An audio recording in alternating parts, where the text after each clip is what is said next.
Solubility curves. तो यहाँ पे आप कुछ ग्राफ्स देख रहे होंगे, आज हम लोग यही ग्राफ्स को पढ़ेंगे। तो सोल्यूबिलिटी से पहले हम लोग जान लेते क्या है। मान लेते हैं आप ग्लास लिए पानी का, उसमें आप थोड़ा सा नमक ऐड कीजिए, डिजोल्व हो जाएगा।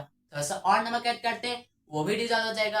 अब उसमें अगर आप थोड़ा सा और ऐड करेंगे तो क्या होगा, एक फिक्स पॉइंट के बाद और कितना भी आप नमक उसमें ऐड करें वो उसमें डिजोल्व नहीं होगा। तो जो मैक्सिमम अमाउंट हुआ सोल्यूट का, सोल्यूट क्या हो गया उसमें, सोल्यूट हो गया यहाँ पे नमक, सोल्यूट हो गया नमक। और जो मैक्सिमम अमाउंट हो गया सोल्यूट का, उस सॉल्वेंट में डिजोल्व कर सकते हैं। सॉल्वेंट क्या हो गया, वाटर, पानी।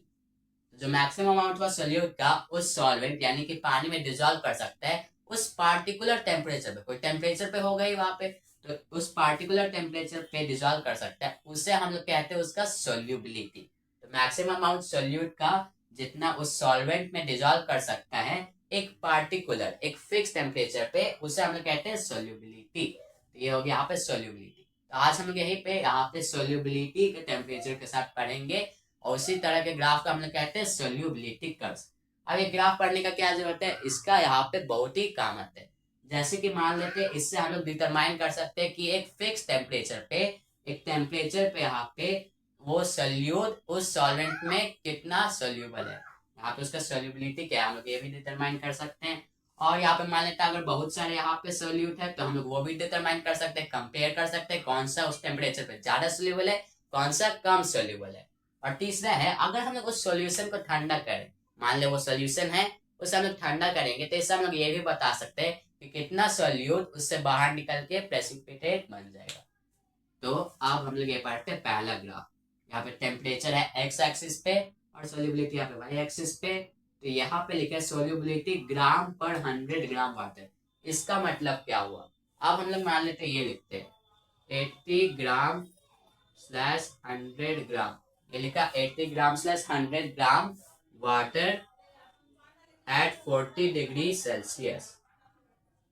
तो 80 ग्राम पर 100 gram water at 40 degree Celsius. तो यहाँ पे वाटर हो गया सॉल्वेंट। अब हम मान लेते हैं कि हम लोग के पास 100 ग्राम वाटर है, हम लोग के पास है यहाँ पे 100 ग्राम वाटर, उसमें यहाँ पे मान लेते हैं ये सॉल्ट है, मान लेते हैं कि यही सॉल्ट है।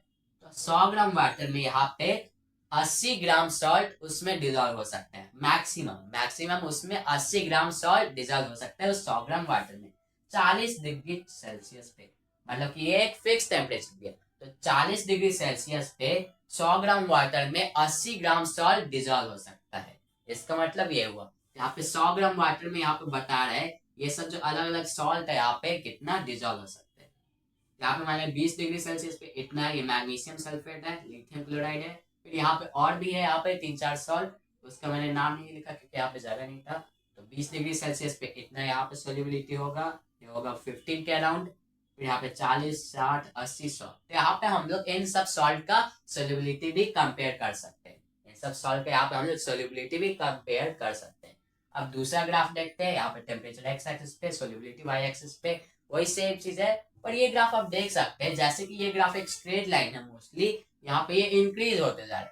पर यहाँ पे क्या हुआ है, ये वाला इंक्रीज हो रहा है, कैल्शियम हाइड्रोक्साइड का सोल्यूबिलिटी इंक्रीज होते जा रहा है टेम्परेचर के साथ।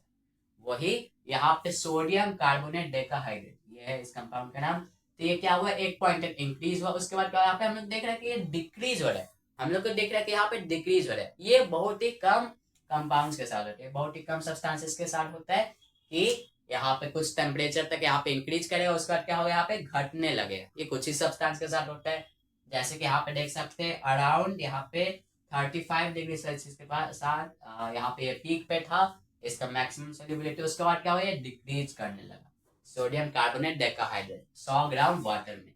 तो क्या हुआ, ये इंक्रीज हुआ फिर डिक्रीज करने लगा। ऐसा भी होता है सोल्यूबिलिटी कर्व में। तो ये हो गया सोल्यूबिलिटी कर्व।